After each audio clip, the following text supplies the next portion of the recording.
Okay, so I'm working here in GarageBand, and I have this somewhat generic jazz track. You can hear it here. And as you can hear, I have this very fast-paced drummer selected. What I've done, I've set the tempo to 158, and I've used the drum tool machine and selected Motown Revisited, and I actually have it set on funk rock, and then I've tweaked the presets for the drum set how I like it. And then you can see here that it was set, let me get it over onto this side, complex and medium volume, although I have the master volume actually at 0, but I have the volume for the drums themselves, I think, a little bit higher. But anyways, before I have all the other instruments resume playing, I want to have the drummer go on this monster drum solo, very kind of channeling Buddy Rich. And you think, well, how do you do that in GarageBand? GarageBand at first glance doesn't seem conducive to that, but I'm going to show you how it is. And the reason why I have this gap here is so that I can build the drum solo and then insert it in there. So I've gone ahead and already done this. I've duplicated this track. So you go up to new track with duplicate settings. And now I'm just going to take that exact same drumming. I'm going to copy it, Command C. I'm going to bring it in and paste it. And now this is the solo. So the solo I want to be focused on the toms, very complex, very loud, and it's just going to be pure fills because that's what a good jazz solo is. So let's listen to this so far and see where we're at. I like that a lot. All right, so we're going to extend that out to where it resumes the rest of the band playing.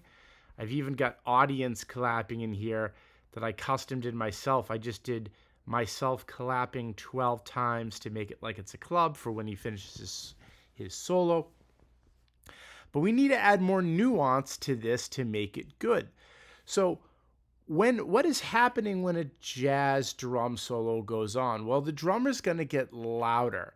So I want him to get progressively louder. So we're going to go to, I forget the name of this function. I guess it's called automation. So you hit the letter A. Oh, I can't do that with the keyboard out. Sorry about that. So I hit the letter A, and that exposes that. So this is when you want to do anything gradually coming on or rolling off any of these presets, like, for example, volume. So we're going to have him get louder in his drum solo. So we just started at the beginning, make another dot here, and then almost immediately it scales up to maximum volume. And we'll see if that's too loud.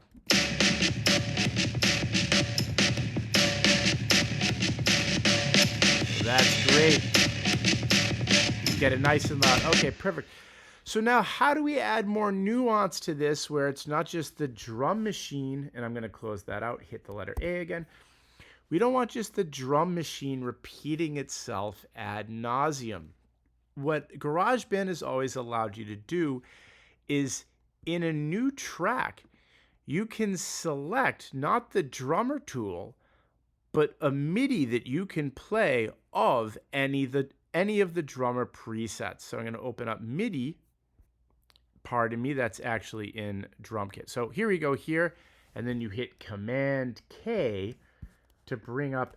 This is just if you don't have, I have a MIDI player I plug into my computer to manipulate this, but you can do it like this as well. Okay. Now, since I set the drum machine to the toms, I'm going to want to play with the cymbals. F, G. All right, so I'm going to hit record, and I'm going to go in and I'm going to start it about midway through where this gentleman will add the cymbals.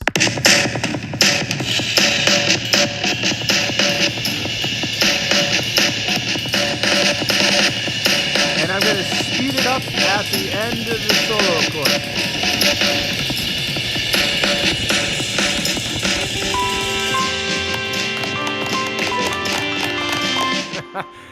that was fun. Let's listen to it.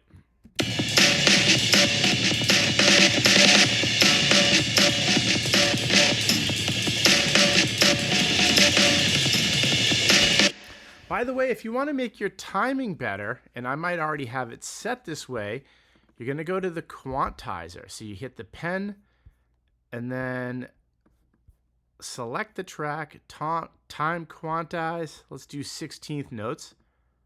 And that will shift everything into more perfect timing.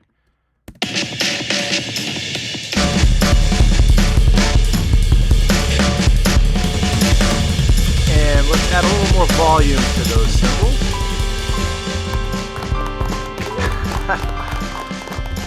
This was great.